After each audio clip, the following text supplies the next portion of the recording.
Trump Lies Part 2. I think we've established that Trump is a serial liar. The Washington Post kept track during his first term. They came up with 30,573 lies over a 4 year period. That's pretty good. Works out to 20 per day, more or less, maybe 2 an hour. I think that may put him in the running for king of all time, at least in the top tier category. I'm guessing the Washington Post, though, won't be keeping count this term since their owner, super billionaire Jeff Bezos, wants to stay on Trump's good side so he can lap up some of that government money.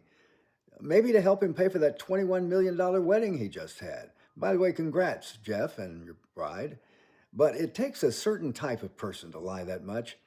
Take his recent obliteration lie about Iran. He didn't have to lie about that. He could easily have just said, "We believe the raid was successful in achieving our goal of destroying or seriously impairing Iran's ability to have the bomb," which wouldn't have been a problem if I hadn't pulled out of a previous agreement that would have rendered this whole thing unnecessary. But to be fair, that might have been too many long words for Trump. Anyway, we all know that Trump is a serial liar, but he goes deeper than that. When he's caught in a lie, he just repeats it over and over. He lies about the lie. That's called a pathological liar. That term is used to describe someone who lies compulsively and habitually, often for no apparent reason or self gain. Experts say that pathological lying may be a symptom of an underlying mental health problem. Does malignant narcissism ring a bell? I looked that up, and here's the description of a malignant narcissist: grandiose sense of self importance, believing they are superior to others and deserve special treatment. Check. Lack of empathy, difficulty understanding or sharing the feelings of others. Check. Manipulative and controlling behavior using power and influence to achieve their goals, potentially through deceit and exploitation. Oh, that's a big check. Sadistic tendencies, potentially taking pleasure in the suffering of others. Absolutely.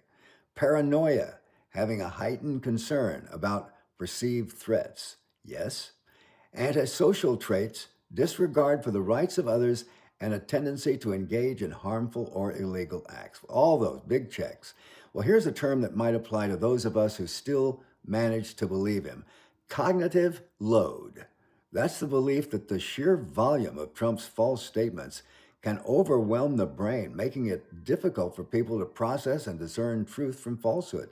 In other words, we get so accustomed to hearing a constant load of bullshit that we sort of get anesthetized to it. And here's my term on how to deal with all this: do something.